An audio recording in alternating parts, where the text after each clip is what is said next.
Sudah tampil teman-teman? Sudah Bapak.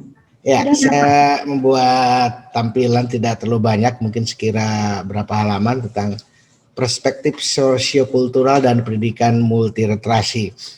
Jadi sebenarnya untuk perspektif sosiokultural, terutama yang empiris sudah teman-teman hasilkan sendiri bahwa ternyata kita memiliki masyarakat yang begitu beragam ya, yang masing-masing memiliki pandangannya masing-masing, dari pandangan yang sangat antusiasme terhadap pendidikan sampai masih ada juga pandangan-pandangan yang mungkin masih tidak begitu menyadari pentingnya sebuah pendidikan ya, termasuk berpengaruh juga terhadap teman-teman yang masih muda seperti Mbak Mary tadi yang sepertinya sudah pesimistis dengan adanya pendidikan itu. Tapi mau tidak mau, suka atau tidak suka, itulah keadaan sosiokultural masyarakat Indonesia. Ada 4 hal yang ingin saya bicarakan dengan teman-teman. Pertama tentu adalah saya membuat judul-judul yang agak tidak sesuai dengan teman-teman barangkali. Kalau teman-teman ilmiah, kalau saya ya semau saya saja begitu. Pertama ada kegalauan tingkat dewa, kemudian yang kedua ada wasiat para dewa, kemudian ada juga pemikiran dewa yang terbuang, dan yang terakhir rahasia piring kedewaan. 4 judul ini adalah sub pokok bahasan yang akan saya bahas dengan teman-teman. Sekadar menjawab pertanyaan seperti apa sih sebenarnya landasan teoretis tentang makna dan fungsi pendidikan di masa yang akan datang. Teman-teman, mau tidak mau berbicara tentang sosiokultural masyarakat Indonesia dan pendidikan multiliterasi, saya akan kembali ke bahasan minggu lalu, bahwa minggu lalu kita sudah bersepakat bahwa pendidikan di Indonesia berdasarkan para ahli sekaligus juga dikemukakan oleh Kementerian Pendidikan Nasional, Kementerian Pendidikan Kebudayaan, bahwa Indonesia jelas ingin sumber daya manusia yang unggul. Sumber daya manusia yang unggul itu kemudian dispesifikkan menjadi orang-orang yang atau sumber daya manusia generasi muda yang berkarakter, yang cerdas dan melek peradaban. Untuk menciptakan sumber daya manusia yang berkarakter, yang cerdas, yang melek peradaban ini, kemudian Indonesia atau di kita lahirlah sistem pendidikan yang kemudian secara umum digolongkan menjadi tripusat pendidikan, dan ada yang mengatakan panca pusat pendidikan, yaitu apa saja lingkungan pendidikan itu. Teman-teman juga sudah memahami secara kafah dari tingkat awal bahwa untuk menciptakan orang yang berkarakter, yang cerdas dan melek peradaban, maka lingkungan pendidikan yang disediakan tentu ada lingkungan keluarga ya. Pertama lingkungan keluarga, karena lingkungan keluarga ini orang-orang bersepakat ini lingkungan pertama yang mengenalkan anak-anak pada dimensi pendidikan. Apakah nanti pendidikannya lebih menekankan pada pendidikan karakternya atau pendidikan cerdasnya atau melek peradabannya. Kemudian yang kedua tentu ada lingkungan sekolah, di mana di lingkungan sekolah anak-anak lebih banyak ditekankan untuk mereka barangkali berada pada dimensi cerdas dan dimensi melek peradaban. Oleh karena itu, sekarang kita sudah harus memfokuskan perkuliahan, pembelajaran di sekolah agar terpusat pada upaya membangun high order thinking begitu ya, dan berbagai upaya lain begitu. Walaupun karakter ada juga, tetapi sampai saat ini karakter masih bersifat integrated, bukanlah muatan utama, tetapi pendidikan karakter juga merupakan bagian dari pendidikan sekolah. Demikian juga pendidikan masyarakat, dan bahkan mungkin di antara teman-teman menyadari atau tidak, sebenarnya ada juga lingkungan pendidikan negara ya. Lingkungan pendidikan negara itu ya katakanlah yang diselenggarakan oleh dinas-dinas terkait, dan ada juga lingkungan pendidikan yang mewadahi dunia barangkali, yang ini yang kalau mungkin teman-teman belajarnya sampai ke luar negeri dan sebagainya. Pertanyaannya itu selalu mau jadi apa mereka? Ya, selalu menjadi apa mereka? Karena selama ini ketika kita berbicara jadilah anak-anak yang cerdas, yang berkarakter dan melek peradaban, ujung-ujungnya adalah menjadikan bangsa Indonesia generasi emas tahun 45. Generasi emas atau bangsa emas, ini juga sebuah pertanyaan yang harusnya kita mulai pertahankan, karena bisa saja secara secara penafsiran ya, orangnya generasinya emas, tapi bangsanya mungkin saja tidak emas begitu. Indonesia emas 45 itu kan berarti Indonesia yang berkeunggulan. Tapi apakah unggul hanya dalam menghasilkan orang-orang yang cerdas, berkarakter dan melek peradaban, atau menghasilkan seperti apa? Maka selalu timbul pertanyaan, kalau mereka sudah cerdas, sudah berkarakter, sudah melek peradaban, apalagi yang harus dipikirkan oleh kita? Gitu. Karena belum selesai. Gitu. Pertanyaannya belum selesai. Orang bisa menjadi cerdas, bisa menjadi karakter, bisa menjadi melek peradaban, tapi kalau dia menghamba pada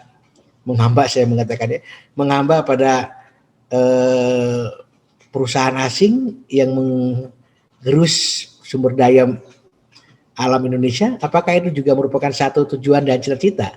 Ini yang jadi kemudian menjadi berpikir, apakah nanti kebahagiaan itu, kesejahteraan itu cukup hanya untuk dirinya, atau adakah sebagian besar kita yang masih memikirkan, oke, kamu harus menjadi sosok yang baik dirimu kamu sendiri pasti, keluargamu pasti, lingkunganmu pasti, tetapi untuk menjadi sosok yang baik juga untuk bangsamu. Ini mungkin juga sudah sangat jarang barangkali ketika kita berbicara fungsi utama pendidikan ya, karena kita selalu berhenti pada jadilah orang yang berkembang potensinya, sampai situ saja gitu.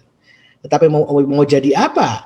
Mau apa yang harus dilakukan ketika sudah berkarakter, cerdas dan melek peradaban, ini belum banyak disentuh oleh orang. Oke. Jadi kira-kira kalau saya buatkan sebuah sistematika akan menjadi seperti ini. Ya. Pandangan masyarakat selalu ada dua hal yang menjadi sorotan, yaitu profesi dan kesejahteraan, karena ini sesuatu yang pasti ya, yang pasti. Nah, sesuatu yang pasti ini kemudian nanti teman-teman juga sudah ditanyakan kontribusinya untuk siapa. Rata-rata sih kebanyakan untuk individu gitu ya. Ada juga sih untuk masyarakat ya, untuk masyarakat. Tetapi untuk yang terakhir ini untuk tanah air dan bangsa barangkali 1-2 saja begitu, tidak banyak gitu. Padahal mestinya ketika kita mengatakan kontribusi, lulusan kita akan menjadi generasi emas dan bangsa ini akan menjadi bangsa emas, tentu bangsa Indonesia yang emas itu seperti apa? Ya artinya bahwa sumber daya manusianya mestinya berkontribusi terhadap tanah air. Sehingga mestinya kalau mereka punya sumber daya dan manusia yang cerdas, yang berkarakter, yang melek peradaban, sejalan dengan profesi dan kesejahteraan yang tadi, orientasinya untuk apa gitu. Ya mestinya kita bisa menjadi generasi emas, kita bisa menjadi bangsa emas kalau kita secara otonomi, secara optimal, secara bagus mampu mengelola sumber daya yang kita miliki. Ini yang sebenarnya harus kita pikirkan. Jadi mestinya sih gitu. Ketika sudah pandai, sudah cerdas, sudah berkarakter, mau apa? Ya olah sumber daya alamnya gitu. Kita jadikan Indonesia itu benar-benar emas, tetapi tidak menjadi negara lain, tapi menjadi negara Indonesia. Kenapa? Karena inilah sumber daya ciri khas bangsa kita. Kita punya sumber daya yang luar biasa, kita punya sumber budaya yang luar biasa, kita juga punya sumber daya industri dalam tanda kutip walaupun rumah tangga itu juga yang sangat kaya begitu, dan tentu teman-teman yang menjadi guru adalah mengolah sumber daya manusianya itu sendiri. Jadi artinya kalau sudah pandai, sudah cerdas di sini harus punya orientasi. Oke, bagi teman-teman yang keguruan, oke, saya akan membuat mereka anak-anak Indonesia cerdas gitu. Nah, bagi mereka yang non keguruan, mana yang akan mereka bidik? Apakah mereka akan diharapkan mampu menjadi karakter cerdas dan melek peradaban itu untuk mengolah sumber daya alam? Atau mereka akan mengelola sumber daya budaya, atau mereka akan mengelola sumber daya industri rumah tangga yang kita miliki, atau yang lain gitu, atau akan berakhir pada menjadi buruh di pabrik gitu. Nah, ini yang harus kita pertanyakan itu. Oke, kita cerdas, kita pandai, kita apa, tapi mereka kan terjun ke dunia industri. Di dunia industri siapa yang punya investasi? Apakah orang Indonesia atau bukan orang Indonesia? Ini pertanyaan berikutnya. Kalau kita misalnya menjadi cerdas, menjadi berkarakter, menjadi orang yang melek peradaban kemudian menghambakan diri pada investor-investor asing yang sebenarnya menggerus lahan yang kita miliki, barangkali seolah-olah mengeksploitasi budaya yang kita miliki. Jangan-jangan kita tidak punya kontribusi terhadap terciptanya tanah air yang unggul gitu. Ini pertanyaan berikutnya. Ya. Sementara ini sebagian besar kita kan jarang ke sini gitu, tapi larinya ke sini. Kenyataannya apa? Kenyataannya yang penting kamu bahagia, yang penting kamu cukup uang, yang penting kamu bisa menghidupi keluargamu, memberi kontribusi pada ayah kalau perlu, pada orang tua kalau perlu, kalau tidak cukup ya untuk kamu saja, jangan pikirkan orang tuamu gitu. Sehingga kalau itu yang menjadi sebuah solusi kita, ya tadi link and match yang dikeluarkan oleh Kemendikbud adalah bahwa teman-teman lulus dari perguruan tinggi akan masuk ke dunia industri yang dalam tanda kutip sebenarnya investornya jelas bukan investor dari kita sebagian besar. Nah ini kenyataannya, harapannya bahwa mereka menghasilkan generasi yang unggul tadi, mestinya dengan keunggulannya dia bisa mengelola sumber daya alam sumber daya yang dimiliki oleh bangsa ini gitu.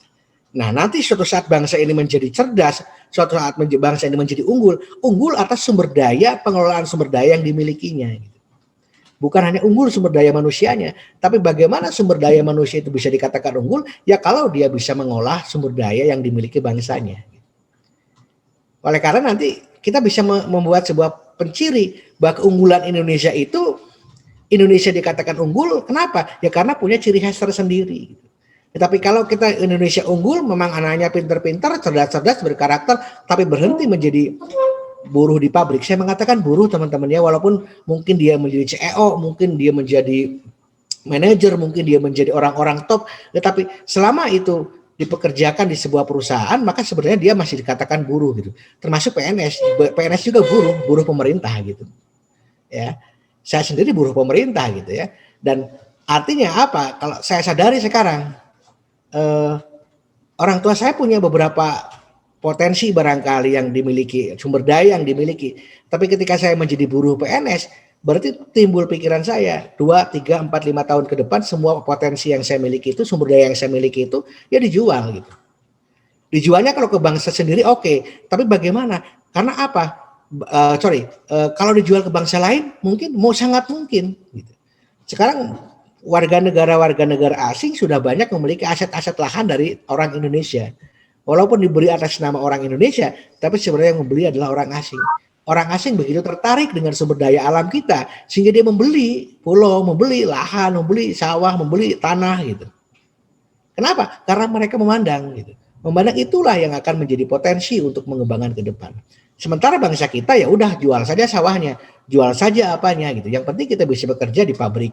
Pabriknya milik siapa? Milik perusahaan asing lagi, milik orang-orang asing lagi. Ini sesuatu yang sering terjadi. Kenapa? Karena jujur saja gitu, sebagian besar literatur pendidikan di kita hanya berhenti sampai pokoknya jadilah anak Indonesia yang cerdas, yang berkarakter, yang melek peradaban. What for? What next? Itu tidak pernah terpikirkan. Ini teman-teman yang kemudian jangan-jangan kita tercerabut dari bangsa kita sendiri gitu.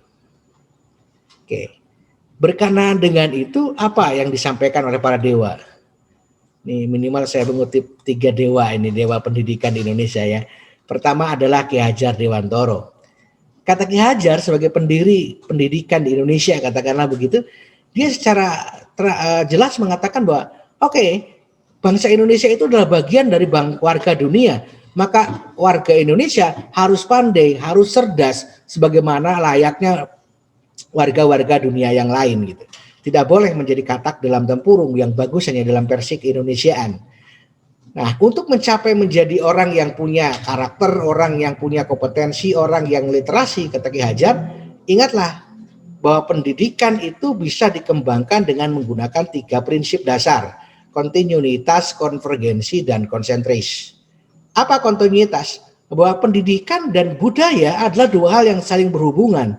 Maka pendidikan adalah upaya melestarikan budaya, upaya melestarikan ciri khas keindonesiaan. Oke, pendidikan adalah memberikan pemahaman yang menyeluruh pada generasi muda agar dia paham akan bangsanya sendiri. Tetapi tidak cukup sampai di situ. Kita juga boleh punya budaya, kita juga boleh punya ciri khas, tapi kita juga harus bisa menyerap pengetahuan-pengetahuan, ilmu-ilmu, dan budaya-budaya lain yang ada di dunia. Kenapa? Karena kita warga dunia. Maka prinsip yang kedua adalah konvergensi. Seraplah ilmu-ilmu dari berbagai negara, seraplah pengetahuan-pengetahuan dari berbagai negara. Kembangkanlah pengetahuan-pengetahuan itu untuk kepentingan kesejahteraan hidup orang Indonesia. Tetapi ingat katanya bahwa ketika kalaupun kamu sudah menyerap berbagai macam ilmu pengetahuan tersebut, ingatlah kita harus kembali pada prinsip konsentris. Yang artinya ciri-ciri khas kebudayaan, ciri khas jati diri, ciri khas local wisdom, kebijakan lokal, kebajikan lokal, keindonesiaannya tidak boleh dicampakkan, tidak boleh diserabutkan. Ini pula yang kemudian membuat sebuah gerakan pendidikan bahwa oke, kamu untuk mengelola lahan pertanian kamu agar menjadi bagus, sekolahlah ke Thailand. Tapi ketika kamu sudah balik dari Thailand, tolong olahlah lahan pertanian kita agar kita bisa bersaing dengan mereka dengan sumber daya dan budaya yang kita miliki. Gitu. Oke, kamu belajar ke Jepang. Coba bagaimana mereka mengembangkan hidroponik agar walaupun mereka nggak punya lahan, ternyata mereka bisa menghasilkan hasil pertanian yang cukup tinggi. Apalagi kita yang punya lahan, tolong terapkan itu pada lahan kita. Tapi ketika mereka kembali ke Indonesia, mereka hanya menerapkan sebagian bahwa saya sudah bisa mengembangkan hidroponik. Yang ada hidroponik yang ditanam di kita. Lahan pertanian yang luasnya dibiarkan terbengkalai. Oke, kamu pergi ke Amerika, kamu pergi kemana? Ke Eropa, pergi kemana? Tolong bagaimana mereka mengelola sumber daya alam, tolong mereka mengelola sumber daya, bagaimana mereka mengelola sumber daya manusia, mengelola sumber daya budaya, mengelola sumber daya industri. Tetapi kalau kamu sudah balik ke Indonesia, olahlah sumber daya budaya, sumber daya alam, sumber daya industri Indonesia. Karena apa? Karena itu konsentris kita. Tetapi sebagian besar dari mereka ketika kembali menghamba pada perusahaan-perusahaan milik Amerika, milik Eropa, yang notabene dalam tanda kutip sebenarnya mereka menggerus potensi alam yang kita miliki. Sumber daya kita dibawa oleh mereka. Namanya investor, ujung-ujungnya mencari apa? Mencari keuntungan. Oke, ini kata Ki Hajar. Yang kedua ada Hartilar ya. Tilar mengatakan bahwa Indonesia itu negara yang sangat majemuk. Indonesia itu negara yang berbeda dengan negara lain yang budayanya saja sangat banyak. Ya, Indonesia punya Pancasila. Pancasila itu eklektik dari berbagai macam pandangan. Ya, saripati dari budaya Indonesia asli dan juga paham-paham yang lain yang ada di dunia. Maka kalau ingin mengajarkan orang Indonesia menjadi cerdas untuk bangsa Indonesia dan memunculkan Indonesia di dunia, maka tolong bawa filosofis keindonesiaannya. Kenapa? Karena itulah yang akan menjadi citra diri kita. Pendidikan di Indonesia oleh karenanya harus dilaksanakan dengan pandangan kefilosofisan Indonesia. Jangan sampai karena guru-guru kita berguru ke luar negeri, kemudian kita seolah-olah ingin menjadikan Indonesia seperti Singapura, seolah-olah Indonesia ingin dijadikan seperti Jepang, seolah-olah Indonesia ingin dijadikan seperti Finlandia dan negara-negara lain. Kenapa begitu? Karena kita beda gitu. Karena kita punya potensi yang berbeda, kita punya ciri khas yang berbeda. Cerdas boleh sama, tapi sumber daya yang dimilikinya berbeda. Ini kata dewa yang kedua ya. Ini dewa yang ketiga, teman-teman tahu siapa ini? Ada yang tahu nih? Nenek Nda ini ada yang tahu teman-teman? Siapa yang tahu kira-kira ini? Ayo, siapa yang tahu? Neneng tahu siapa ini Neng? Gambar siapa Neng? Enggak Pak, nggak tahu. Enggak tahu ya. Yang jelas bukan Nyonya Menir ya. Nyonya Menir berdiri, kalau ini sedang duduk beliau. Berdiri sejak, jadi belum duduk-duduk kalau Nyonya Menir. Ya, ini seorang profesor juga, seorang yang sangat peduli dengan pendidikan di Indonesia, tapi namanya ya mungkin tidak begitu banyak dikenal oleh teman-teman. Dari UNJ juga, beliau yang pertama kali meramu secara komprehensif. Teman-teman pernah dengar KVS, keterampilan proses sains? Pernah nggak teman-teman? Baru dengar. Baru dengar? Iya. Masa sih? Mestinya ada di IPA, biasanya ada di pembelajaran IPA biasanya. Tapi baru dengar ya. Ada yang disebut dengan keterampilan proses sains. Sebenarnya yang meletakkan pertama dasarnya beliau ini begitu. Walaupun kemudian Pak Tabundu mengembangkan, itu hanya pengembangan saja. Sebenarnya Prof. Pak Tabundu mengembangkan dari beliau. Koni Semiawan, pernah dengar Koni Semiawan? Ini Koni R. Semiawan, profesor dari UNJ. Beliau mendapatkan penghargaan tentang pemikiran-pemikiran pendidikannya dari UNESCO. Beliau menyadari bahwa Indonesia yang majemuk dan beragam ini akan bisa bertahan menjadi negara yang tetap dengan ciri khasnya kalau pendidikannya berlangsung dengan cara berdiferensiasi. Makanya katanya pendidikan berdiferensiasi adalah sebuah pendidikan yang paling sesuai dengan negara yang bersifat multikultural. Mestinya, kata Koni, Indonesia harus pakai pendidikan berdiferensiasi, bukan pendidikan yang untuk bersifat menyeragamkan semua kemampuan. Jadi tidak perlu, kata Koni, anak-anak semua belajar konsep keilmuan gitu ya, karena mereka punya potensi, punya budaya, punya sumber daya, punya kebutuhan yang berbeda. Kembangkan pendidikan berdiferensiasi untuk menunjukkan bahwa pendidikan berbasis multikultural itulah yang paling sesuai dengan pendidikan di Indonesia. Tetapi pemikiran para dewa ini tenggelam hampir 60 tahun begitu ya. Ya baru sekarang agak muncul lagi. Selebihnya sebenarnya kita telah lupa pada siapa yang meletakkan sandi-sandi fundament pendidikan di Indonesia. Ini ada 3 wasiat minimal dari tokoh di Indonesia ya, belum dengan tokoh-tokoh yang lain. Nah ini yang menjadi pemikiran saya begitu. Kalau para dewa kita sudah mengatakan mestinya pendidikan di Indonesia mempertahankan jati diri bangsa Indonesia, sudah tepatkah kita melahirkan generasi yang cerdas, yang berkarakter, yang melek peradaban, kalau toh mereka ujung-ujungnya menghamba pada dunia industri yang tanda kutip salah satunya justru sedang mengerus kekayaan bangsa ini. Sebagian besar orang-orang ketika lulus senang ketika diterima bekerja di sebuah perusahaan. Senang ketika diterima di dunia industri. Sebagian merasa hina ketika mereka kembali ke desa. Walaupun sekarang sudah banyak ya, tapi sebelumnya mereka mengatakan orang-orang yang balik desa itu adalah orang-orang yang tidak berhasil di kota. Kenapa begitu gitu ya? Karena tadi jangan-jangan kita hanya berhenti jadikanlah anak Indonesia yang cerdas, berkarakter, melek peradaban. What next at what for-nya tidak terjawab. Ini pemikiran saya sebagai seorang dewa. Tapi diberi tanda kutip, di bawahnya ada kecil seperti layaknya yang menjual mangga di pinggir jalan begitu ya.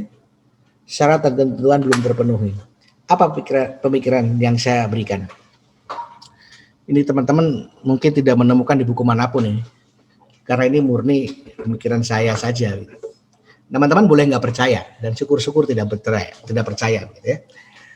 Baik, kalau kita mengatakan kalau begitu, kalau memang Indonesia itu punya ciri khas dan perbedaan, mestinya Indonesia punya juga dong ciri khas pendidikan yang dilaksanakan dengan keindonesiaan. Nah, sekarang mulai agak dibangun ini, ada peta jalan pendidikan Indonesia. Dalam pemikiran saya begini, kalau memang pendidikan itu adalah mendidik siswa, kenalilah siswanya. Kenapa? Karena siswa Indonesia itu ternyata punya potensi, punya bakat, punya ciri khas keindividualan, punya cita-cita, punya sumber daya lingkungan yang beragam. Ya, karena siswa itu seperti itu, maka pendidikan sebaiknya dilaksanakan berbasis pada potensi yang dimiliki oleh anak. Berbasis pada bakat yang dimiliki oleh anak. Untuk apa? Untuk menyalurkan cita-citanya Tetapi jangan lupa di situ bahwa cita-cita potensi bakat itu pasti akan dan harus bersinergi dengan sumber daya lingkungan anak itu. Jadi jangan ajarkan anak dengan sesuatu yang terlalu jauh dari kehidupan anak, sementara anak lupa terhadap kehidupannya sendiri. Ini agak sedikit sedih. Mohon maaf, misalnya tahun berapa ya? 2017 atau 2016 saya pernah mewawancarai salah seorang calon mahasiswa PGSD. Saya tanya, kamu tahu provinsi Papua? Tahu Pak. Kamu tahu provinsi Bali? Tahu Pak. Kamu tahu ibu kota Semarang? Tahu Pak. Tapi kamu tahu enggak? Sebutkan 4 kabupaten yang ada di dekatmu gitu. Dia di kota Bandung, orang kota Bandung. Tetapi ternyata calon mahasiswa ini tidak tahu kalau ada kota Cimahi, tidak tahu kalau ada Kabupaten Bandung Barat, tidak tahu kalau ada Kabupaten Bandung, tidak tahu kalau ada kota Bandung. Dia suruh menyebutkan 4 kabupaten di lingkungannya saja tidak bisa. Itu artinya apa? Jangan-jangan pendidikan yang kita lakukan sudah tidak lagi bersinergi dengan lingkungan tempat tinggal siswa. Jangan-jangan kita telah mencerabutkan anak dari lingkungannya sendiri. Orientasinya untuk apa? Mungkin ya untuk agar mereka bisa bekerja di luar lingkungannya gitu. Ya kalau mereka ingin memang difokuskan untuk bekerja di luar lingkungannya, buat apa mereka kenal lingkungannya? Tetapi kan sebenarnya tidak seperti itu. Kalau orang-orang semua di pendidikan ini dididik menjadi orang yang bagus, kemudian mereka tidak peduli dengan ke lingkungannya, tidak peduli dengan keindonesiaan, lantas apa makna pendidikan bagi bangsa ini? Nah, pendidikan yang berbasis potensi, bakat, cita-cita, dan bersinergi dengan sumber daya lingkungan, ada tidak? Ada. Secara tropikal ada yang disebut dengan model flipped learning. Flipped learning itu sebuah model, bukan flipped classroom ya, karena ada flipped classroom, ada flipped learning. Dua hal ini berbeda. Kalau flipped learning, asas utamanya adalah fleksibilitas. Dalam flipped learning dikatakan pendidikan pembelajaran mesti difokuskan pada ciri khas individu anak dan berikan kesempatan anak seluas-luasnya mempelajari apa yang dia kuasai, potensi apa yang dia miliki, dan bakat apa yang dia miliki dibanding dengan bidang-bidang yang bukan bakatnya. Jadi tetap mempelajari bidang yang bukan bakatnya, tetap mempelajari hal-hal di luar potensinya, tetap. Tetapi yang menjadi fokus utama potensinya, itulah yang diberikan keleluasaan agar mereka melakukan berbagai upaya untuk mengembangkan potensinya. Ya, itu. Ada juga orang mengenal, kita katakan misalnya sebentar, ada yang belum bisa masuk Zoom. Sebentar, saya kirim dulu ke Pak Hos, Pak Enceng. Oke, kita kenal juga misalnya ahli pendidikan yang mengatakan bahwa anak-anak itu kecerdasannya majemuk, dia banyak kecerdasan. Di kita, alih-alih untuk meningkatkan dan mengembangkan kecerdasan yang dia miliki, di kita malah banyak usaha untuk mengembangkan semua kecerdasan. Ini kan dalam pandangan saya keliru. Kecerdasan majemuk itu bekal, kecerdasan majemuk itu potensi, kecerdasan majemuk itu bakat. Kalau katakanlah ada 9 kecerdasan tadi, bukan berarti pendidikan harus mengembangkan ke-9 kecerdasan itu. Wong jelas dia tidak berbakat di seni. Sehebat apapun dilatih ya tetap memiliki kekurangan. Sehebat apapun saya dilatih untuk menjadi seorang atlet, tetap saya nggak mungkin memiliki kecerdasan kinestetik yang bagus. Gitu. Saya bukan orang seni ya, bagaimanapun dilatih dengan kursus nyanyi, main musik sehebat apapun, saya nggak bisa tetap nyanyi, nggak bisa main musik dengan bagus. Kenapa? Karena kecerdasan saya tidak ada kecerdasan musikal. Jadi kecerdasan majemuk itu apa? Kecerdasan majemuk itu potensi bakat yang dimiliki oleh seorang, dan satu orang mungkin tidak memiliki 9 bakat itu. Bukan artinya pendidikan harus mengembangkan 9 bakat itu. Pendidikan harus memfasilitasi setiap anak untuk mengembangkan bakat potensi yang dia miliki. Nah ini, kalau di kita kan diseragamkan dari SD sampai ke perguruan ke SMA lah, diseragamkan. seolah-olah bahwa semua orang harus pandai matematika, semua orang harus pandai bahasa Indonesia, semua orang harus pandai seni, semua orang harus pandai IPA, harus pandai IPS. Padahal kecerdasan masing-masing anak berbeda. Maka kecerdasan majemuk seyogianya adalah sebuah model pendidikan yang benar-benar base pada potensi dan bakat itu. Belum dengan multiliterasi yang mempertimbangkan budaya, mempertimbangkan bahasa, mempertimbangkan konteks gitu ya. Ya silakan kalau misalnya budaya yang melatar belakangi, mengapa tidak budaya itu juga tetap dikembangkan toh tidak melanggar undang-undang dalam perundang-undangan di Indonesia. Bahasa dan budaya daerah harus dikembangkan. Ya, bahasa dan budaya Indonesia harus diunggulkan, tetapi tidak boleh membunuh budaya dan bahasa daerah. Justru keunggulan bahasa Indonesia, budaya Indonesia adalah untuk memakmurkan bahasa daerah dan bahasa Indonesia. Nah, belum lagi ada model yang disebut differentiation learning.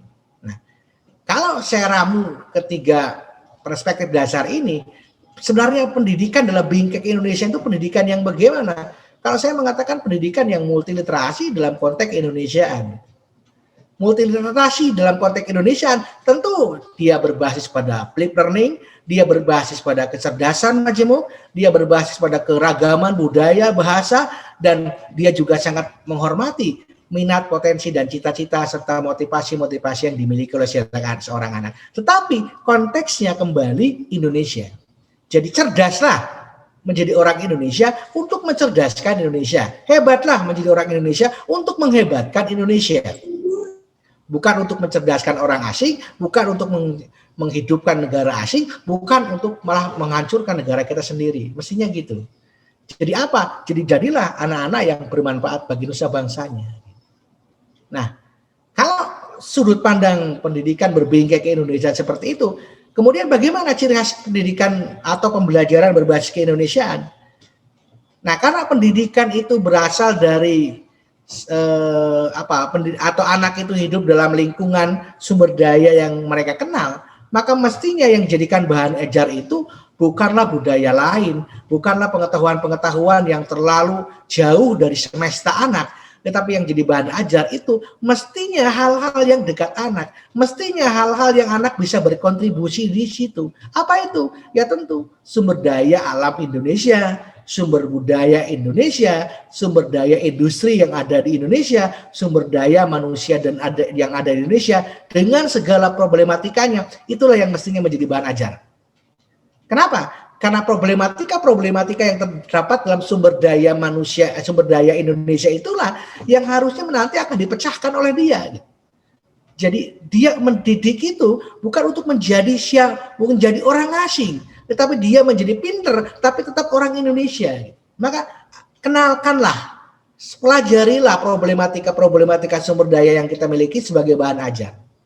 Nah, kalau ini sudah sebagai bahan ajar, berikanlah mereka alat belajar. Alat belajarnya apa? Oke, kita ikut dengan, saya katakan melek peradaban, dengan Pace, dengan Hodge, dengan lain sebagainya. Walaupun saya tetap titip dengan satu hal, tolong imajinasi jangan dilupakan. Karena bangsa ini secara budaya, secara akar kelokalannya, imajinasi adalah hal yang melekat pada bangsa kita. Jadi saya mengatakan kalau misalnya 4C ya 4K gitu ya, tambah 1 lah. 4C 1I gitu ya, 4K 1I, kritis, kreatif, kolaboratif, ya imajinatif dan yang lain-lain. Tapi imajinasi jangan lupa. Ini alat belajar. Artinya apa? Kritis, kreatif, kolaborasi, dan imajinasi ini digunakan untuk membedah bahan ajar yang ada. Membedah apa? Membedah sumber daya alam Indonesia, dicari mana yang ketimpangannya, bagaimana cara penyelamatannya, bagaimana cara pelestariannya, bagaimana cara pengolahannya, sumber daya budaya apa misalnya kekurangannya, apa kelemahannya, bagaimana upaya melestarikannya, bagaimana cara pengembangannya, bagaimana cara pengelolaannya, terus semua dipikirkan. Dengan alat 4C 1I ini, semua ujung-ujungnya ke sana, kepada apa? Kepada hal yang menjadi bahan ajar itu, segala sesuatu yang benar-benar bersinergi dengan siswa dalam kehidupan sehari-hari. Nah, wahana di mana mereka belajar? Ya silakan, wahananya di sekolah bisa, di keluarga bisa, di masyarakat bisa. Tetapi ketika mereka selesai menyelesaikan proses ini, mereka kembali menjadi sasaran belajarnya apa? Agar anak-anak yang secara 4K1I ini berpikir tentang sumber daya alam yang dimiliki, berpikir tentang sumber daya budaya yang dimiliki, berpikir tentang industri yang dimiliki, berpikir tentang sumber daya manusia yang dimiliki. Semua ini tujuannya adalah untuk menyelesaikan segala problematika yang ada di bahan ajar. Jadi mendidik orang Indonesia untuk Indonesia demi kemajuan Indonesia. Itu saya pikir yang harus kita pikirkan. Jadi bukan mendidik dengan dengan banyak pengetahuan yang notabene tidak akan tidak bermanfaat dalam kehidupannya karena mungkin tidak sesuai dengan bidangnya, tidak sesuai dengan potensinya, tidak sesuai dengan kemampuannya, dia pelajari terus-menerus sampai kemudian dia merasa jenuh, merasa kesal mungkin itu ujung-ujungnya tidak bermanfaat. Kan banyak sekali kita belajar sesuatu yang ujung-ujungnya tidak sangat bermanfaat. Lama-lama kita belajar ya dalam profesi tertentu tentu saja teman-teman. Saya lama-lama belajar kimia dari kelas 1 SMA sampai kelas 3 SMA, ujung-ujungnya proses kimia yang rumit dan jelimet itu tidak saya pakai dalam kehidupan saya. Ya. Jadi artinya apa? Saya percuma belajar itu. Gitu. Kenapa? Karena itu tidak berhubungan dengan kebutuhan saya dalam menyelesaikan kehidupan saya, baik dari sumber dayanya, apakah sumber daya alam, sumber budaya, sumber industri, sumber daya manusianya. Tapi Pak itu kan berguna bagi yang IPA. Ya silakan. Kalau mereka punya kecerdasan sains, ya berarti itulah bidangnya. Karena itu pula akan dia geluti dan di situ dia akan memberikan manfaat. Ya. Dia memberikan manfaat. Kalau menurut saya penyeragaman tadi dengan belajar yang sama dari SD, SMP, SMA untuk semua orang yang sama dan terus begitu, itu banyak ujung-ujungnya banyak hal yang kita pelajari, tetapi menjadi pengetahuan yang sampah saja gitu. Pengetahuan yang ujung-ujungnya tidak bisa dipakai dalam kehidupan sehari-hari. Tetapi karena kronologinya saya setuju, kronologinya harus ada. Tetapi pengetahuan yang terlalu dijadikan sebagai hafalan apalagi itu semakin tidak berguna gitu. Karena kita kan banyak juga, oke lah pengetahuan tentang NATO penting Pak, tentang ASEAN penting. Sebenarnya apa sih pentingnya bagi kita? Gitu. Yang penting itu kalau kita bertanya, apa yang terjadi kalau Indonesia keluar dari ASEAN? Apa yang terjadi kalau Indonesia tidak menjadi negara bebas aktif? Itu kan yang dipakai di sini. Kritis, kreatif, kolaborasi, mungkin imajinatif.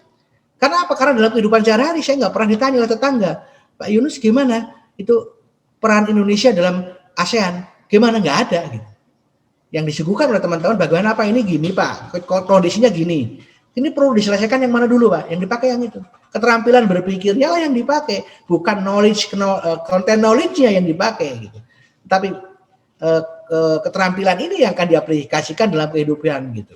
Nah, akan lebih bermakna kalau keterampilan 4K1, keterampilan berpikir 4K1 ini justru digunakan untuk memikirkan 4 sumber daya yang kita miliki. Karena itu adalah sasaran belajar kita. Gitu. Nah, dengan pola tadi, dengan pola bingkai pendidikan keindonesiaan, pembelajaran dalam dimensi keindonesiaan, saya kok punya pandangan gitu, saya kok punya sebuah pemikiran bahwa ke depan mestinya gitu, pendidikan tidak boleh tercerabut dari keindonesiaan. Apa yang harus ditumbuhkan? Pertama, bahwa kalau kita mendidik, tolong jangan lupa sadarkan bahwa anak-anak kita ujung-ujungnya ditujukan untuk mendayagunakan dan melestarikan sumber daya alam yang kita miliki. Jangan sampai begini, kita menghasilkan orang cerdas, orang hebat gitu, tapi kita tidak peduli terhadap sumber daya alam.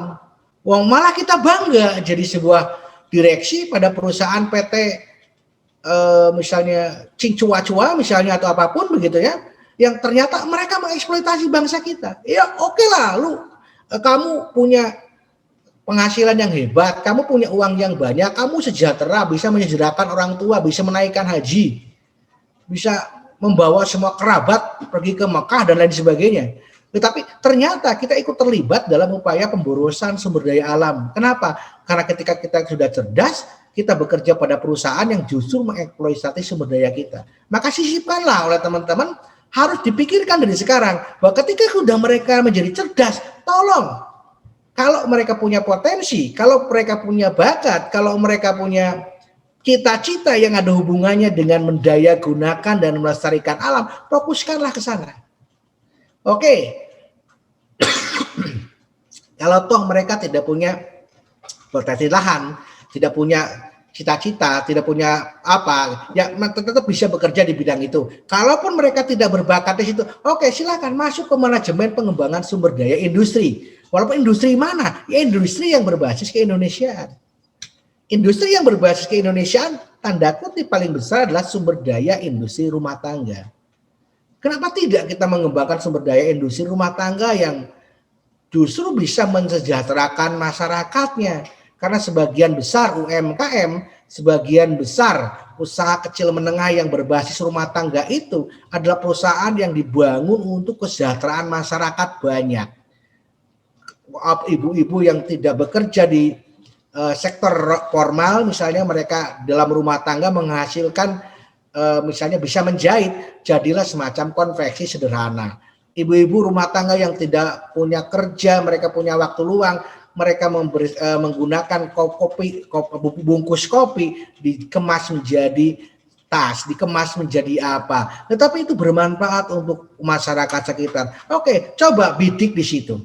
Kembangkan UMKM kita untuk menyaingi globalisasi industri, persaingan industri yang demikian ketat. Kenapa? Karena industri yang benar-benar berfokus pada kesejahteraan masyarakat, ya industri rumah tangga.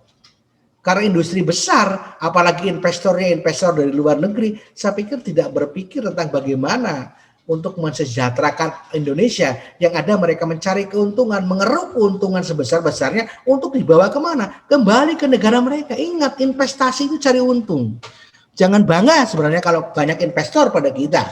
Selama kita belum punya tenaga ahli, selama kita belum punya teknologi, oke, tetapi alih teknologi, alih ahli harus kita lakukan agar apa? Agar kita menciptakan sendiri industri yang bernuansa Indonesia untuk rakyat Indonesia. Dengan berkarakter diharapkan mereka juga akan berpikir keindonesiaan, bahwa kalau saya menjual produk sebanyak-banyaknya dengan harga yang mahal, saya merugikan rakyat saya sendiri. Bahwa saya harus kalau produksinya banyak menghabiskan lahan tanah yang banyak, bisa menghabiskan hutan yang banyak, saya berbahaya bagi bangsa sendiri.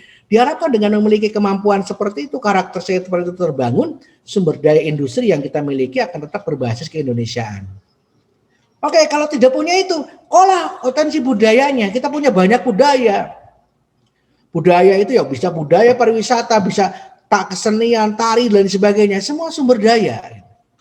Ya, sumber daya yang harus dikelola dan dimakmurkan, bukan dikelola kemudian dibunuh gitu ya, tapi dikelola dan dimakmurkan.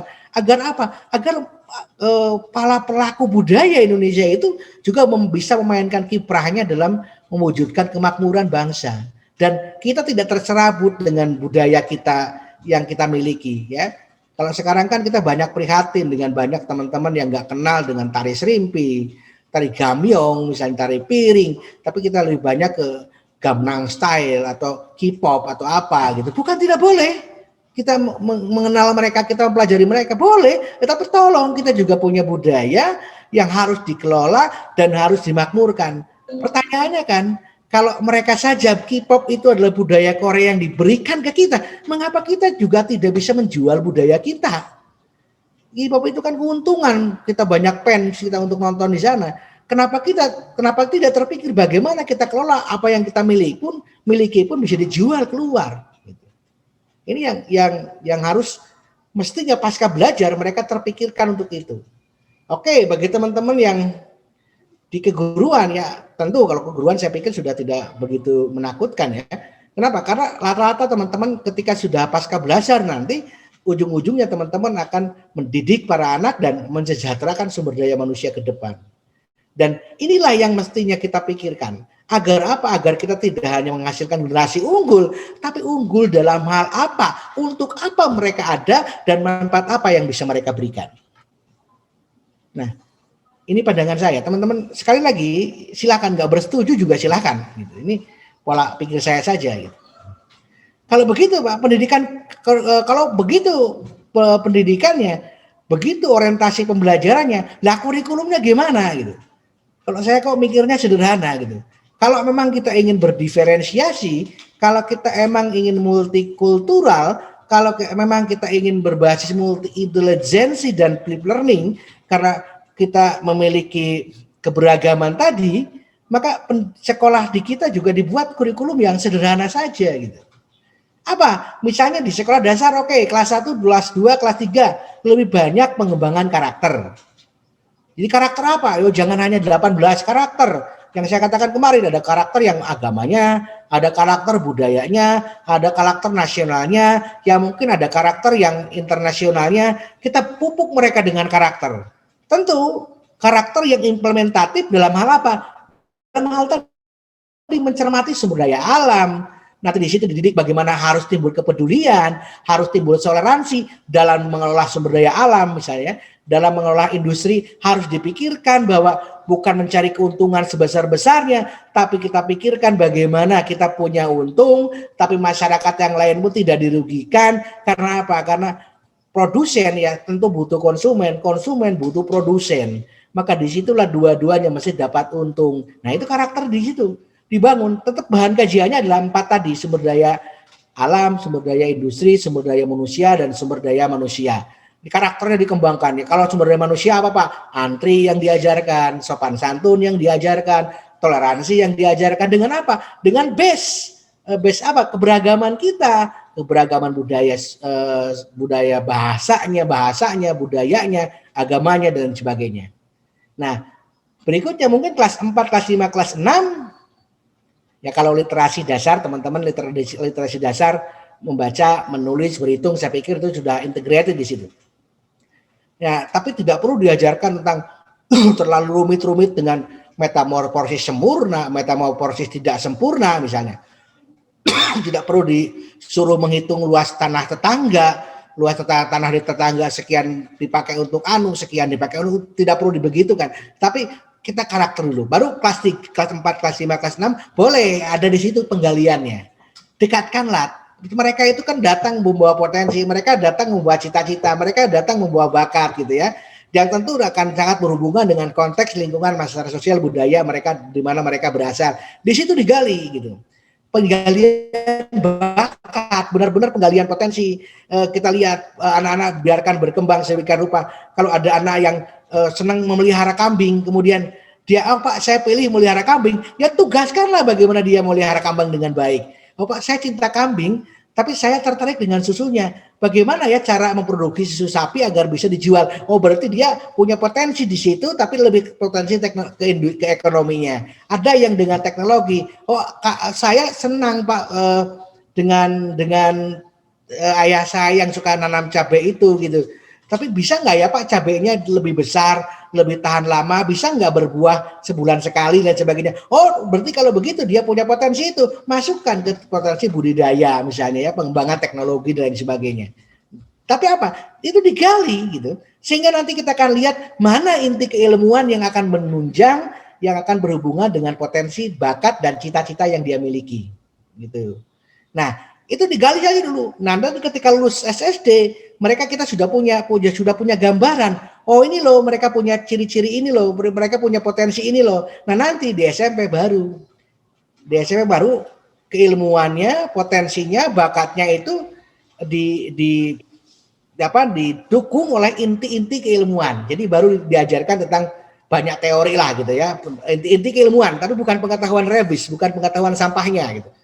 Tapi inti-inti keilmuan, saya pikir teman-teman di IPA, teman-teman di IPS, teman-teman di matematika punya konsep dasar yang sangat penting dalam bidang kajian itu. Ya inti-inti inilah yang diajarkan. Tetapi tidak perlu pengetahuan-pengetahuan yang ravis, yang tidak perlu misalnya ada ikan apa saja yang hidup di Sungai Nil yang gitu-gitu nggak perlu misalnya, nggak perlu. Sungai terpanjang di Indonesia apa? Ya pengetahuan-pengetahuan itu bacalah begitu ya, tapi inti-inti keilmuan, apa sih inti keilmuan IPS, IPA, itu nanti teman-teman belajar di ilmu bidang masing-masing. Harus sampai ada yang disebut core knowledge-nya gitu. Core knowledge, diajarkan gitu. Nah, tapi kita lihat, kalau mereka anak-anak ini lebih banyaknya kecerdasan kinestetik, yuk jangan suruh belajar keilmuan terlalu banyak tentang IPA, ya biarkan mereka bergelut di bidang kinestetiknya. Yang senang seni, biarkan mereka bergelut dengan seni. Paling diajarkan dengan, oh kalau seni ini inti keilmuan apa yang akan harus dimiliki. Oh inti keilmuan ilmu sosial, inti keilmuan finansial. Boleh diteruskan, tapi tidak semua harus belajar yang sama gitu. Nah, sampai nanti akan mereka beroleh inti-inti keilmuan berbasis potensi, cita-cita, dan kontekstual budaya tadi dikuatkanlah di SMK, penguatannya gitu. Jadi semakin diarahkan sesuai dengan minatnya mereka dan tidak perlu belajar mata pelajaran yang sama, kuatkan saja di situ. Penguatan keilmuan keterampilan berbasis potensi, bakat, cita-cita yang sesuai dengan lingkungannya gitu.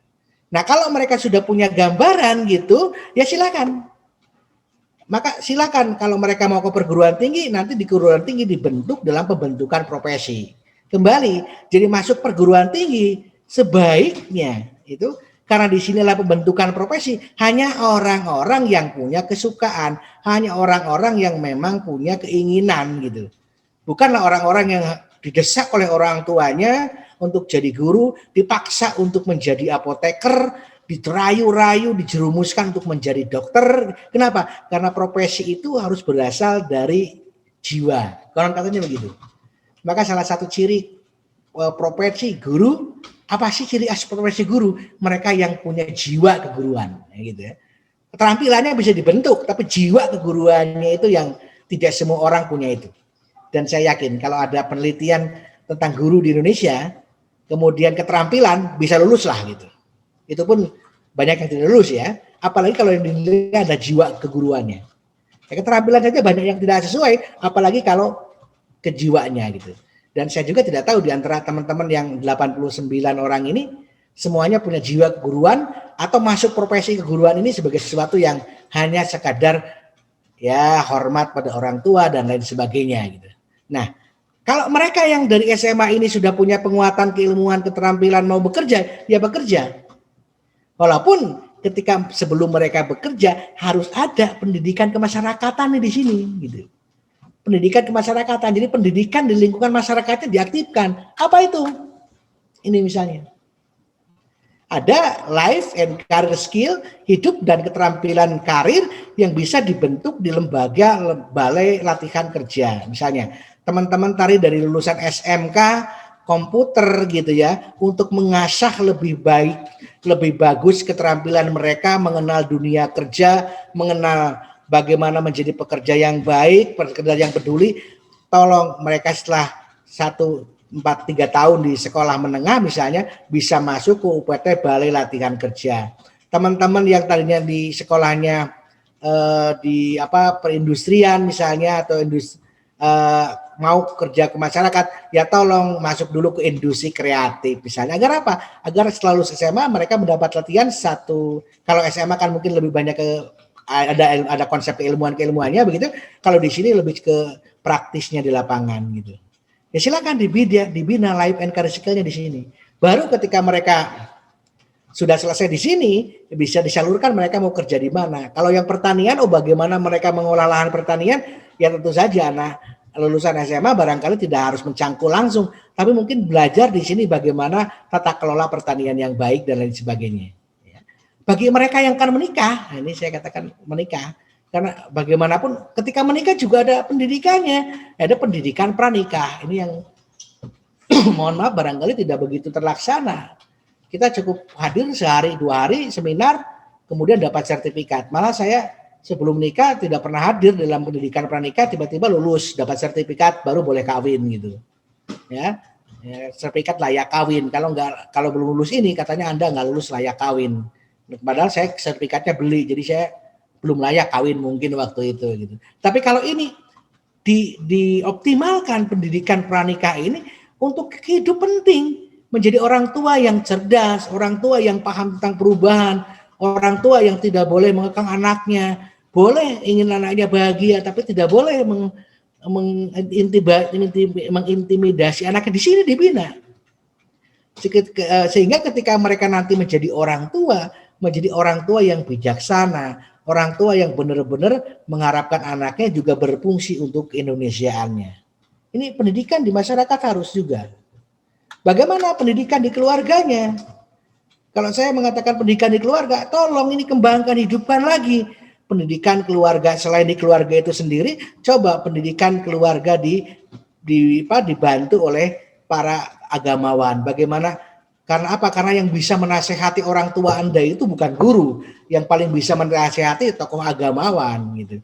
Biasanya mereka ini lebih dekat, lebih dipercaya, lebih diperhatikan oleh orang-orang tua kita gitu, termasuk oleh Anda sendiri begitu. Nah, tokoh-tokoh agama ini juga dibekali dengan itu, pengetahuan-pengetahuan pendidikan keluarga yang bagus.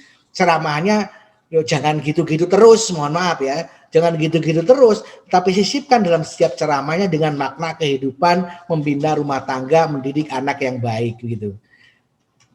Kemudian juga karena kita berasal dari suku masyarakat yang berbeda, maka pelestarian suku masyarakat itu tolong gitu ya, tolong harus ada pendidikan berbasis budaya di budayaannya masing-masing. Misalnya teman-teman yang dari Sunda, ajarkanlah kesundaan, tata titi, duduga peryoga, pepatah petuah, perilaku orang Sunda ya oleh orang tuanya. Kenapa? Karena mereka orang Sunda, yang orang Jawa, yang orang Medan. Atau jadikanlah itu keluarga besar yang silsilah itu sebagai bentuk pendidikan juga. Untuk apa? Untuk saling menumbuhkan karakter, untuk saling menumbuhkan kemampuan pemahaman terhadap budayanya, termasuk juga mungkin religinya, agar apa? Agar semua tripusat pendidikan itu benar-benar terlaksana dengan baik.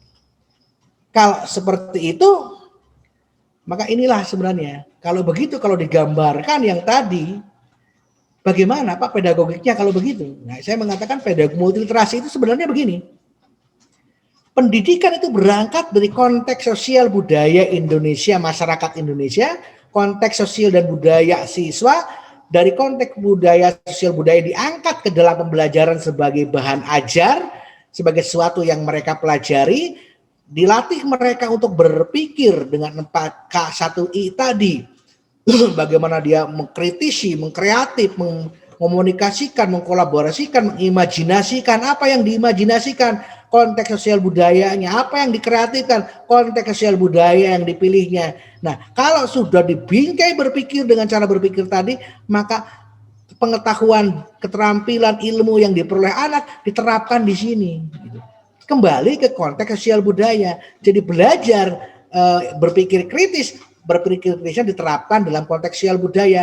Kalau di sini awalnya misalnya kita angkat bahwa tanah kita sering longsor, dipikirkan di sini bagaimana cara menjaga longsor, maka ketika sudah lulus dia masuk ke sini kembali untuk melakukan transformasi praktis agar apa? Agar tanahnya tidak longsor. Kalau kita di sini berangkat dari petani itu rugi, maka di sini dipelajari, dipikir, ketika dia transformasi, dia akan kembali bagaimana petani supaya tidak rugi gitu. Yang menjadi masalah sekarang, konteks sosial budaya, pembelajaran, bingkai berpikir, tapi tidak terjadi transformasi praktis ke sini, tapi nyimpangnya di sini. Sehingga para lulusan tadi mentransfer pengetahuannya, mentransfer ilmunya pada perusahaan, pada industri, pada sesuatu yang sebenarnya dalam tanda kutip tidak terlalu mencerminkan keindonesiaan. Mereka ujung-ujungnya pinter-pinter jadi buruh lagi. Baik buruh industri maupun buruh pemerintah dan lain sebagainya gitu. Tapi Pak masih ada yang begitu ya, silahkan ada gitu. Silahkan ada kan tadi. Kalau sumber daya manusia ya oke lah gitu. Kalau sumber daya industri ya tolonglah bagaimana lebih memikirkan industri lokalnya tinimbang dengan memajukan perusahaan orang lain.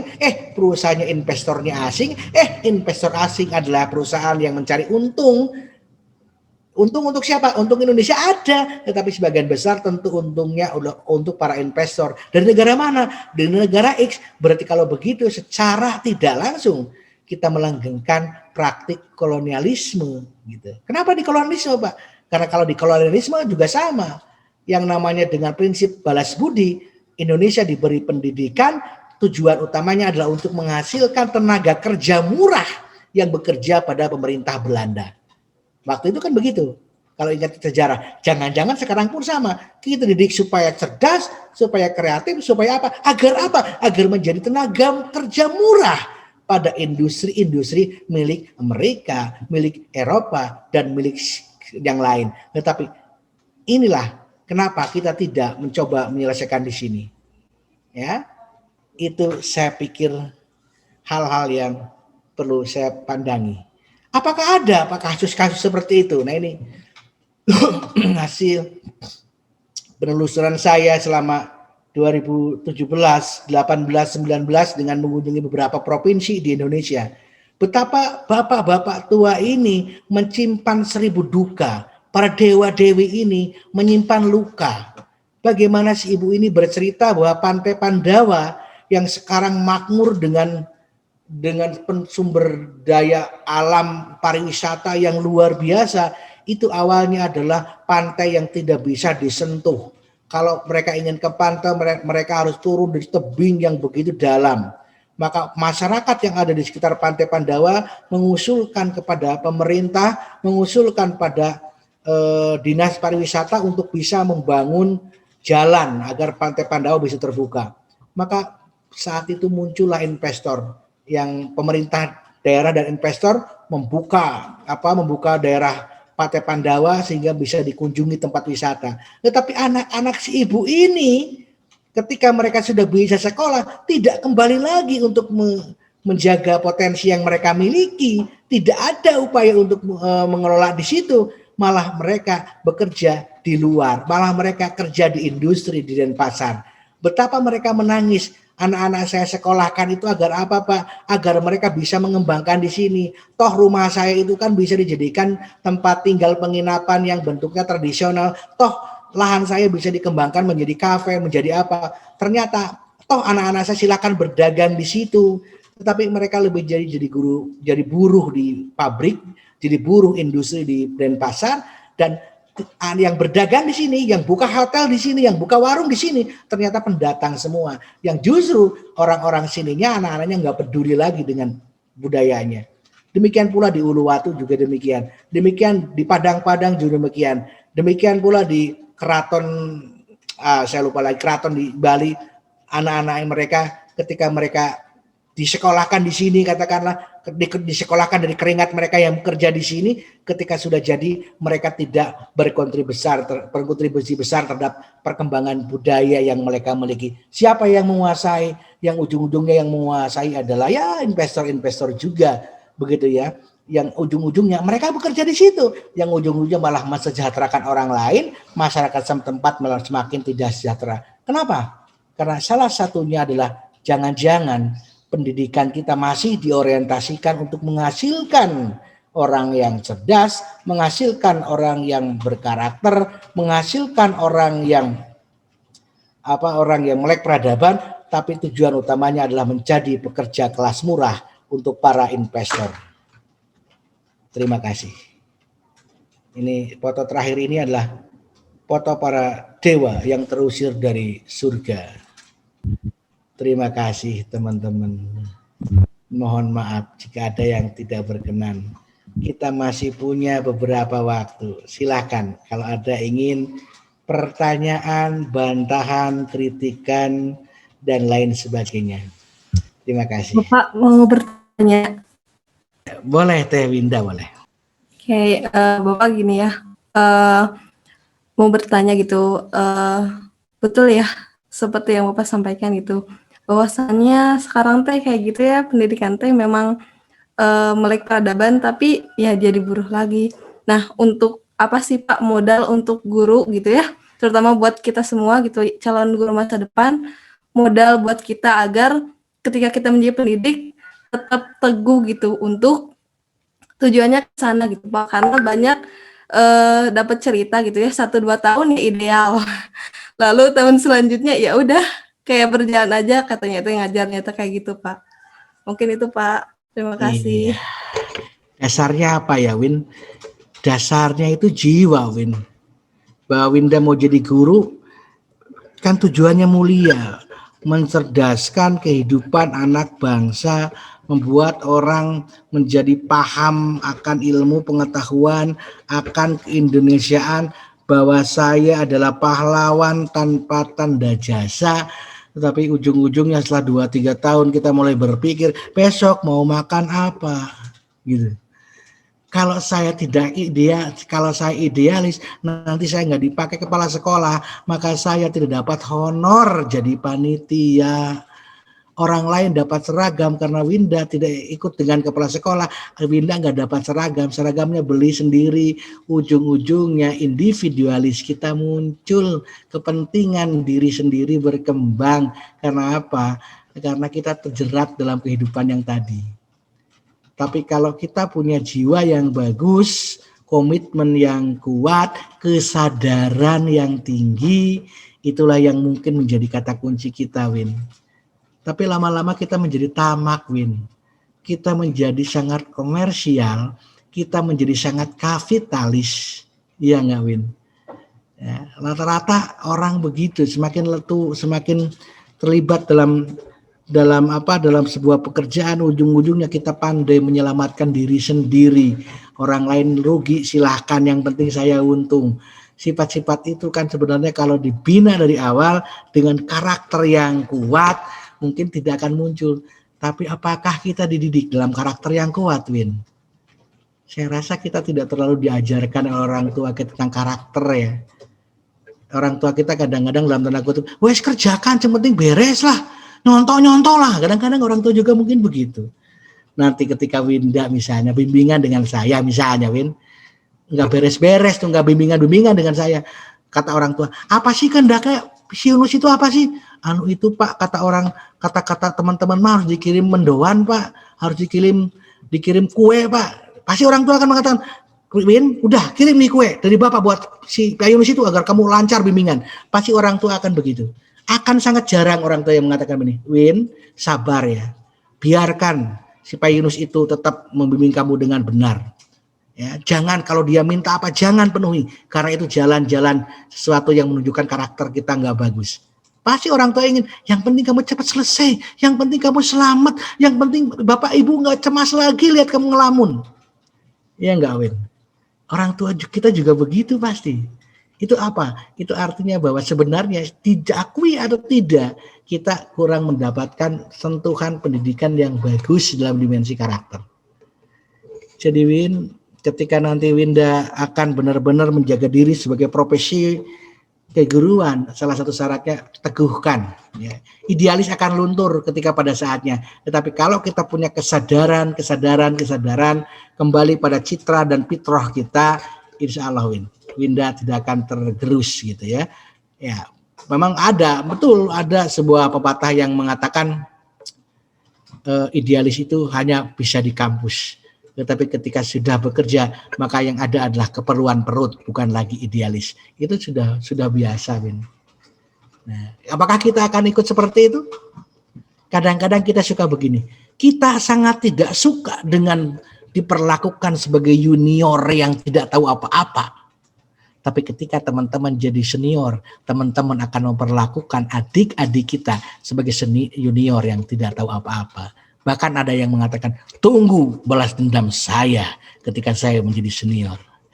Ini barangkali Teh Winda sesuatu yang bisa saya sampaikan. Makasih Teh Win. Oke, yang lain boleh silakan. Hatur nuhun Bapak. Mangga.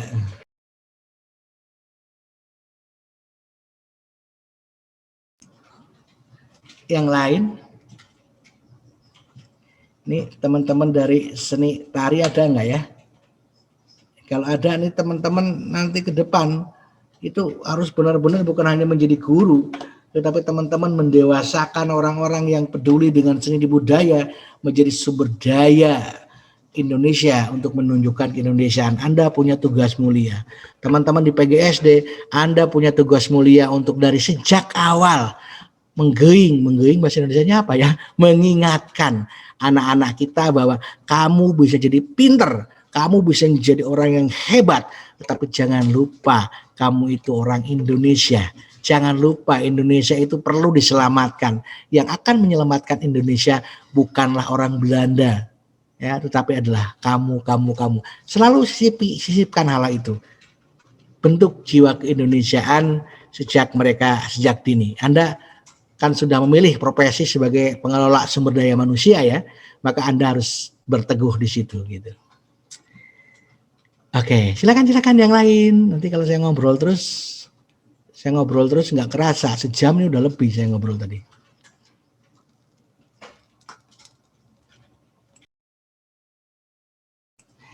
Kalau nggak ada yang bertanya ya sudah gitu. Teman-teman, ya silakan. Ya, saya ingin bertanya. Silakan Mayang. Ya, saya Mas Lestari. Pak mau bertanya, tadi kan di awalan kita ngebahas tentang Indonesia Emas ya Pak ya, Indonesia Emas 2045 gitu. Nah, saya ingin bertanya gitu ya terhadap Bapak pribadi, menurut Bapak apakah Bapak akan yakin kalau misalkan Indonesia akan menjadi benar-benar Indonesia Emas pada tahun tersebut gitu ya, jika melihat kondisi generasi sekarang, terutama kita mungkin terhadap apa ya, aspek dari karakternya gitu, pendidikannya yang seperti ini gitu untuk saat ini. Apakah Bapak akan yakin bahwa Indonesia Emas akan terrealisasi oleh kita pada tahun 2045? Seperti itu mungkin Pak. Terima kasih Membayang. Kalau ditanya apakah saya yakin, sebagai pendidik saya harus mengatakan yakin Membayang. Yakin ya. Tapi masalahnya Indonesia Emas yang bagaimana? Apakah generasi Indonesia yang emas ataukah Indonesianya sendiri yang menjadi emas? Kalau generasi Indonesia emasnya yang emas itulah generasinya, artinya generasi yang cerdas, yang melek peradaban, yang pinter, yang apa, saya yakinlah anak-anak Indonesia punya potensi kok, asal ngedidiknya bener aja bisa mereka cerdas. Tapi kalau Indonesia yang generasi yang emas tadi mengelola Indonesia supaya menjadi emas, itu yang tanda kutip saya masih ragu gitu. Kenapa? Karena kalau arah pendidikan kita sampai sekarang masih mendidik anak supaya cerdas, tapi ketika sudah cerdas mereka tidak punya orientasi. Lantas mereka kalau sudah cerdas mau apa? Itu yang saya bingung. Jangan-jangan kita justru akan mengeksploitasi alam kita sendiri dengan kecerdasan kita sendiri sampai kita benar-benar menjadi miskin.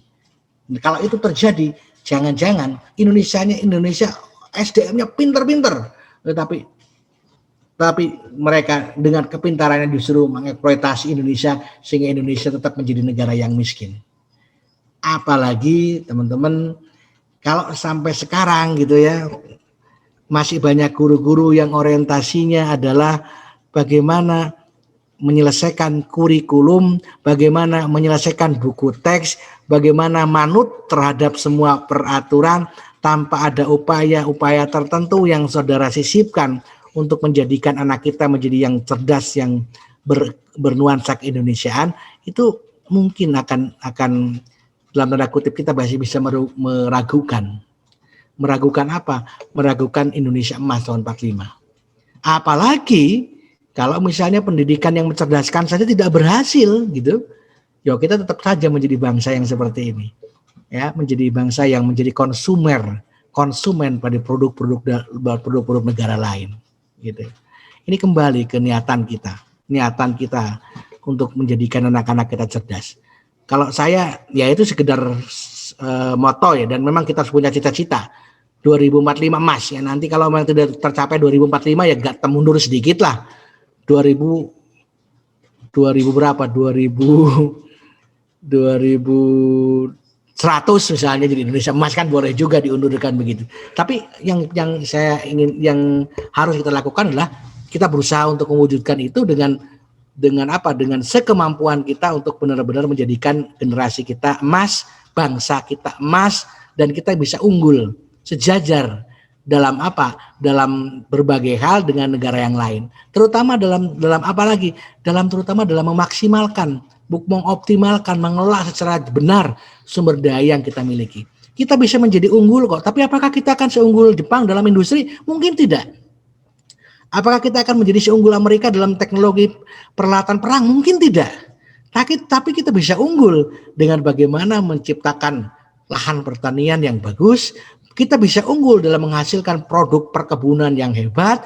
Kita bisa unggul dalam menghasilkan sumber daya, pemanfaatan sumber daya laut yang kaya. Kita bisa unggul dalam melestarikan budaya, mempertunjukkan budaya kita supaya menarik dengan orang lain. Dan itulah keunggulan yang mungkin bisa diraih oleh anak bangsa ini. Tinimbang dengan cita-cita kita akan unggul dalam industri yang sampai sekarang kita masih buat silet aja dari negara luar gitu. Itu beli silet itu negara luar gitu. Kayaknya kita nggak bisa bikin silet acan begitu.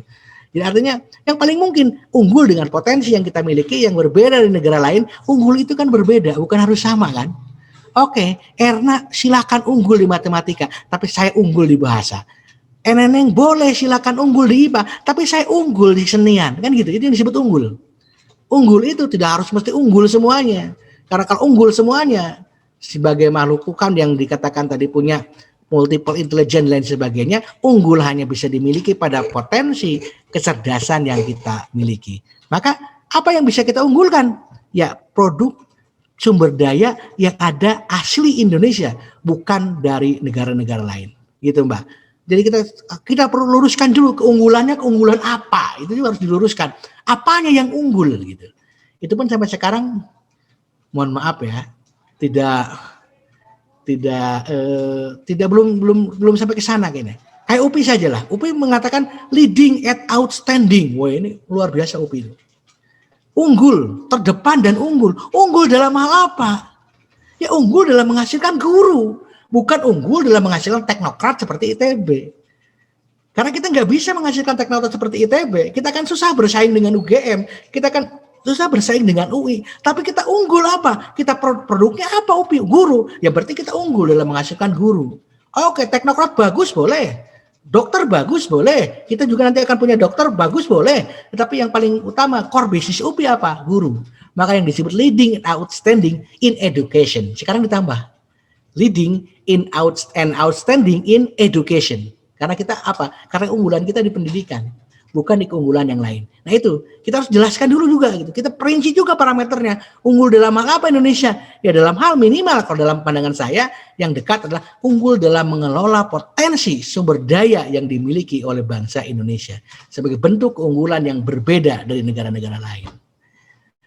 Begitu Teteh, terima kasih. Ya Pak, makasih banyak. Tapi boleh nanya lagi nggak Pak? Boleh Mayang, silakan. Ya, berarti secara tidak langsung Bapak mengatakan bahwa kita bisa unggul di dalam sumber daya alam yang kita punya atau bidang yang kita punya. Berarti kita harus memanfaatkan apa yang kita punya dulu sekarang supaya kita bisa unggul di bidang kita masing-masing seperti itu mungkin Pak. Karena contohnya seperti tadi UPI, mungkin UPI unggulnya adalah di bidang pendidikan karena tidak mungkin UPI unggulnya di bidang kesehatan gitu mungkin ya Pak. Nah, berarti Pak untuk sekarang kan anak muda zaman sekarang itu atau apa ya, bakat atau potensi dan kemampuan yang mereka tekuni sekarang kan tidak hanya tentang memajukan sumber daya alam Indonesia saja gitu, tetapi seperti yang Bapak sebutkan ada beberapa di negara Jepang tentang industri gitu, Amerika tentang alat perang dan lain sebagainya. Nah kan tidak setiap generasi di Indonesia gitu punya pemikiran yang sama gitu ya Pak, bahwa kita harus memajukan sumber daya alam yang kita punya dulu gitu ya. Tapi mereka juga ingin gitu menguasai hal-hal yang tidak ada di negara kita gitu.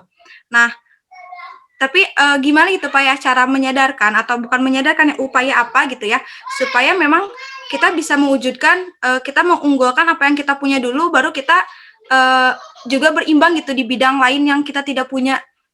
Nah, kayak gimana gitu Pak? Kayak kan tidak jarang juga ya anak UPI gitu unggulnya di bidang bukan selain pendidikan gitu ya. Tetapi kan tetap aja gitu kita harus menonjolkan keunggulan di bidang pendidikannya tersebut gitu. Iya. Saya sepakat Mayang. Jadi kita mungkin sebagian anak kita juga ingin unggul seperti di Jepang, unggul seperti di Amerika, tapi kan kita bicara keunggulan bangsa dan negara. Artinya bukan keunggulan segelintir orang gitu kan. Sama kayak UPI lah. Anak-anak teknik di UPI berhasil Pak itu menjadi juara dunia motor listrik, berhasil dalam apa? Tapi kan berapa orang gitu kan?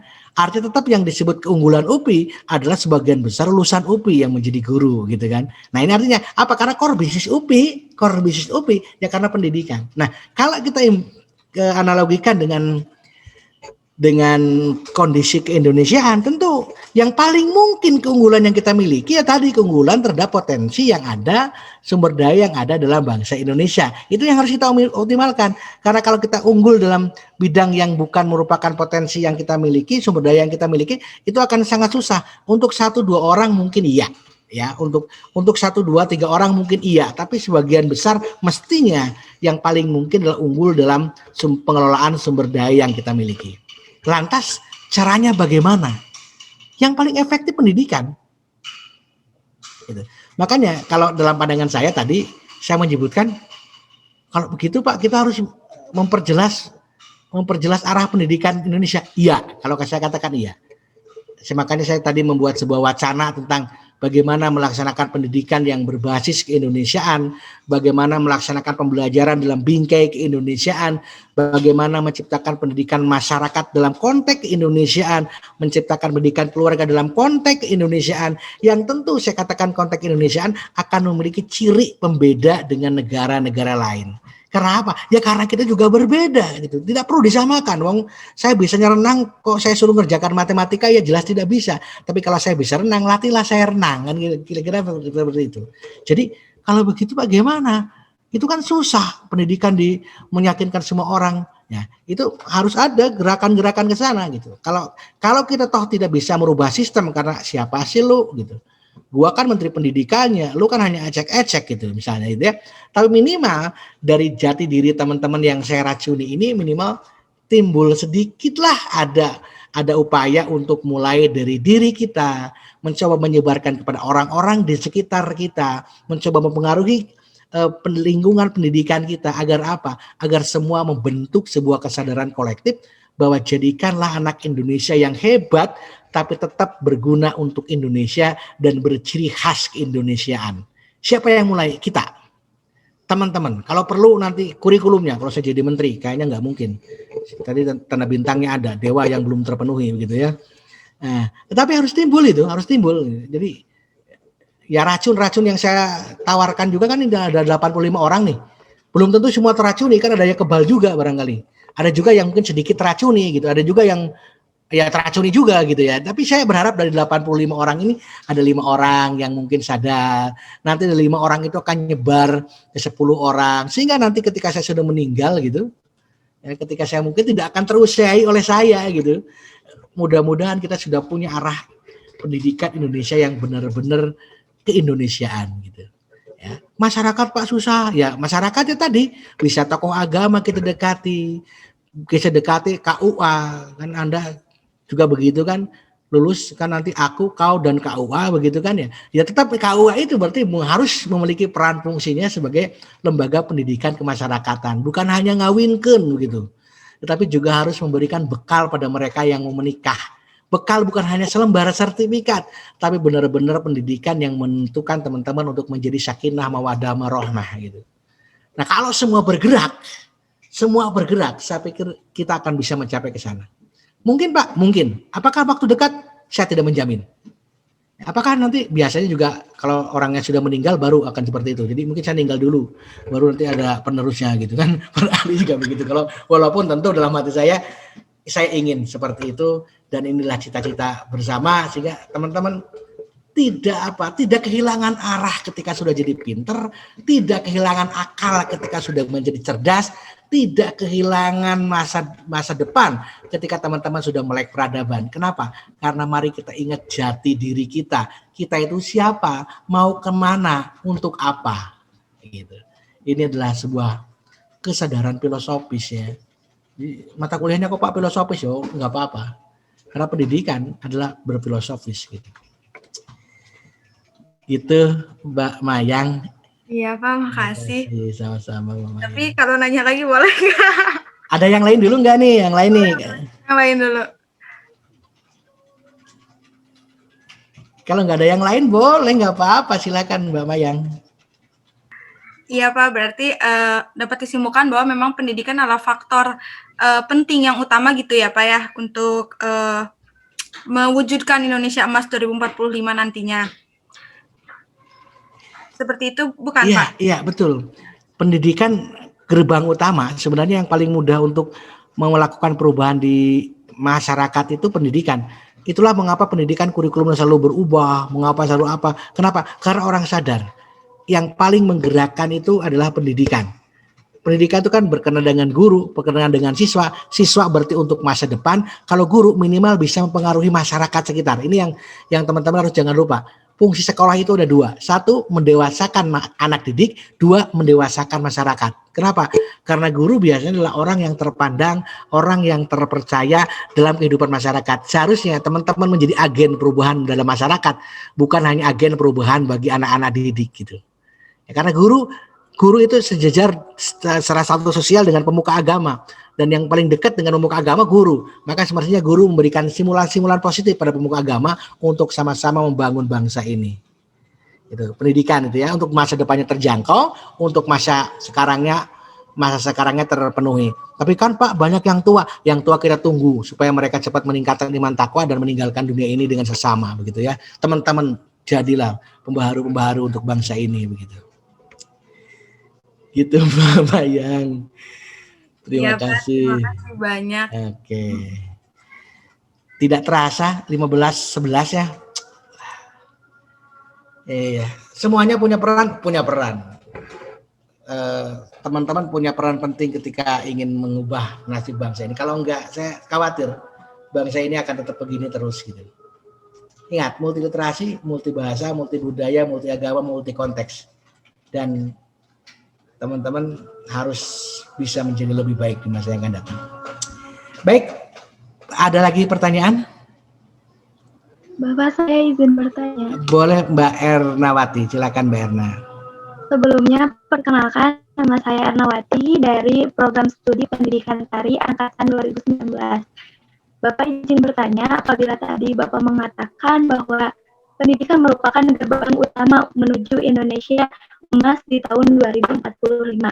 Sedangkan pada saat ini mungkin masih masa transisi ya Pak, karena adanya COVID, terus banyak sekolah-sekolah yang muridnya itu sama sekali tidak belajar gitu.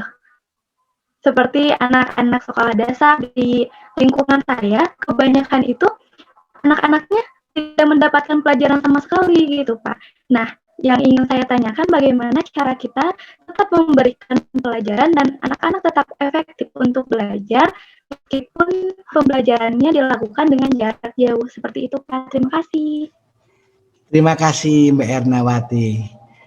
Kenapa kasus pembelajaran misalnya untuk anak-anak SD itu banyak tidak terlaksana dalam konteks pandemi sekarang? Karena kita orientasinya bukan mengajarkan sesuatu yang ada dekat dengan siswa, Mbak. Yang kita ajarkan adalah tadi sampah-sampah pengetahuan yang tidak semuanya akan berfungsi penting kepada anak-anak. Tapi kalau anak-anak kita ajarkan bagaimana karakter, bagaimana inti-inti keilmuan dan potensi yang mereka miliki, kalau pembelajaran tatap muka seperti ini tidak terlaksana pun, proyek-proyek sederhana yang bisa mendidik mereka berkarakter, mendidik mereka memahami lingkungan sekitarnya, itu bisa menjadi bahan gitu. Tetapi kalau indikator utamanya adalah KI dan KD yang ada, dan KI dan KD yang ada itu lebih banyak ke orientasi pengetahuan, ke rumus-rumus, ke sesuatu yang mereka tidak pernah sentuh, tidak mereka kenal, pasti akan susah Mbak. Kenapa? Karena gurunya tidak mengajar, orang tuanya tidak paham, gitu kan, banyak keluhan juga. Saya lulusan sarjana Pak, tetapi saya sudah lama dengan dunia perpancian, saya nggak bisa lagi mendidik anak saya menyerahkan pada guru. Kenapa? Karena yang diajarkan bukan sesuatu yang dekat dengan anak, sesuatu yang seolah-olah orientasinya hanya kognitif dan seolah-olah hanya untuk dihafal gitu. Tetapi kalau guru bisa mengkreasi dengan mendekatkan pola yang diajarkan itu kemampuan berpikirnya misalnya, itu kan bisa diterapkan dalam kehidupan sehari-hari gitu.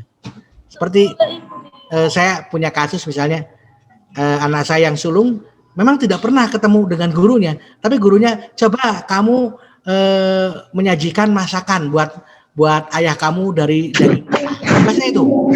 Maka si anak berkreasi, besoknya dia membuat ayam bakar, besoknya dia menanyakan bumbu tentang membuat bakso ayam, membuat apa yang diajarkan sebenarnya bukan keterampilan membuat ayam, tapi dia keterampilan berpikir, keterampilan mengkreatif bagaimana ayam disajikan dengan cara yang berbeda.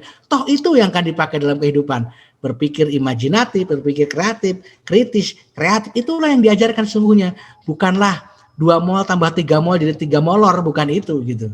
Kalau kita kan banyak belajar gitu ya, membuat bak yang ukurannya sekian diisi dengan air seukuran sekian, tunggu waktunya berapa menit oleh air. Itu nggak ada orang yang nungguin bak, nunggu gitu. Apa yang diajarkan itu nggak ada. Tapi dengan pemecahan masalah sehari-hari, kritis sehari-hari, kreatif sehari-hari, itulah sebenarnya yang dibutuhkan oleh anak-anak kita. Kenali diri dulu, kenali lingkungan dulu, baru ajarkan mereka inti-inti pengetahuan. Dengan cara seperti itu, pendidikan bisa lebih berjalan dengan baik. Mungkin begitu Mbak Erna. Tapi selama kita masih terpaku dengan wah KI, KAD yang mengawang-awang, saya takut. Jangan-jangan anak-anak kita malah nggak peduli dengan keadaan lingkungannya sendiri. Gitu. Terima kasih Mbak Ernawati. Baik Bapak, terima kasih.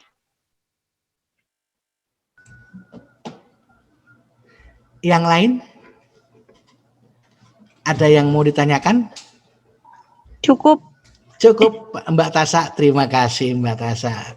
Telah mewakili hati teman-teman bahwa kita sudah pukul 15.16 ya. Ya, janji saya sih sebenarnya sampai pukul 15, tapi ini sudah 15.16, nggak apa-apa lah. Mohon maaf teman-teman, terima kasih telah mendengarkan racun-racun yang saya berikan pada teman-teman. Mudah-mudahan racunnya sedikit bergejala pada teman-teman dan saya ingin teman-teman tetap berpikir untuk menciptakan Indonesia lebih baik ke depan. Jika ada hal yang kurang berkenan, saya mohon maaf. Bahan yang tadi saya tampilkan saya kirim di spot. Ketua kelas mohon tetap mengapprove perkuliahan kita. Selamat sore, selamat berkarya. Indonesia membutuhkan Anda. Assalamualaikum warahmatullahi wabarakatuh.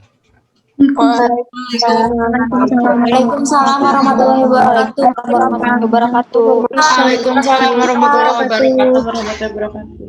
Terima kasih Bapak. Waalaikumsalam warahmatullahi wabarakatuh. Waalaikumsalam Pak, terima kasih banyak. Terima kasih banyak. Selamat istirahat semuanya. Dadah. Banyak-banyak. Ya Pak. Bapak. Pak Enceng, terima kasih Pak Enceng. Boleh ditutup. Izin live Pak. Ya silakan, boleh.